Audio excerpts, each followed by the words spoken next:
साईं बाबा व्रत कथा। सालों पहले एक गांव में कोकिला और महेश भाई नाम के पति पत्नी रहते थे। उनका जीवन सुख के साथ बीत रहा था। दोनों में प्रेम और स्नेह भी बहुत था, लेकिन कभी कभी कोकिला के पति महेश गुस्से में पत्नी से झगड़ा कर लेता था। कुछ समय बाद जब उसका गुस्सा शांत होता तो उसे अपने किए पर शर्मिंदगी भी होती थी। कोकिला को पता था कि उसके पति को अपने व्यवसाय में फायदा नहीं हो रहा है, जिसकी वजह से उनका स्वभाव चिड़चिड़ा हो गया है। इसी वजह से कोकिला पलटकर कोई जवाब नहीं देती थी।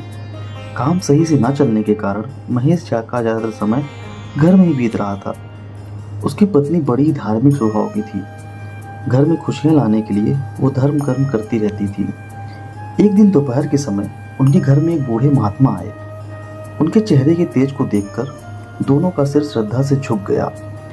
महात्मा ने उनसे कुछ दान करने के लिए कहा। कोकिला ने महात्मा को भिक्षा में दाल और चावल दिए और प्रणाम करके उनके सामने बैठ गई। उसी समय कोकिला की आंखों से आंसू बहने लगे। कोकिला की आंसू देखकर महात्मा ने इसका कारण पूछा। जवाब में कोकिला ने अपने घर का सारा हाल बता दिया।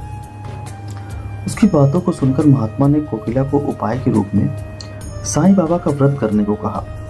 साथ ही इसकी विधि बताते हुए बोले कि लगातार 9 गुरुवार तक एक समय खाना खाकर पूरी विधि से साईं बाबा की पूजा करने से उसके सारे दुख दूर हो जाएंगे। कोकिला ने महात्मा के अनुसार बताई गई विधि से प्रत्येक गुरुवार को साईं बाबा का व्रत किया। फिर आखिरी यानी 9वें गुरुवार को उससे गरीबों को भोजन कराना और साईं पुस्तकें बांटनी थी। किसी तरह से खाना और किताबों का इंतजाम करके कोकिला ने यह सब कार्य भी पूरा कर लिया।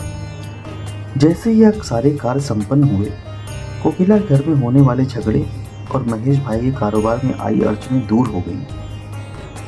अब दोनों पति पत्नी सुख से अपनी जिंदगी जी रहे थे।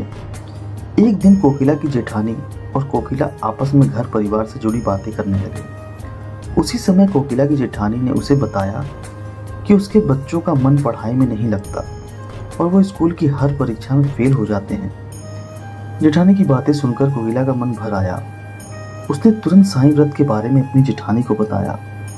पहले कोकिला ने अपने घर का किस्सा सुनाया कि वो कितने परेशान थे और साईं बाबा की कृपा से आज कितने सुखी हैं। उसके बाद कोकिला ने अपनी जेठानी को पूरे 9 गुरुवार साईं व्रत करने को कहा और उसकी विधि भी बताई।